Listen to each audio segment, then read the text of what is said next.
Ну что, пару слов об этом матче? Плохой матч. Еле успел с самолета, как говорится, на игру. Ну, сыграли в силу своих возможностей, не было Андрея, и мы не готовы, поэтому сыграли, как сыграли, и счет по игре. Ну, может быть, они не забили, мы не забили, он там покрупнее. А так, ну, фаворит очевиден, он в нашей группе, там модуль немножко играет по-другому, с опытом, с другим, но по игре фаворит транспорт-логистика. Можно было что-то сделать с транслогистиком? Если так, повернуть время вспять? Можно было зацепиться в первом тайме, но во втором у нас уже сил ни моральных, ни физических не было.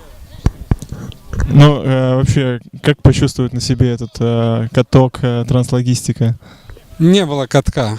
Просто был высший уровень. Они сыграли в свое удовольствие, они сыграли на том пределе, на котором им нужен. Я думаю, если бы была игра другая по национальному нацелу, они бы добавили просто, и тогда уже был бы каток. Сейчас катка не было, забивали простые голы, и все.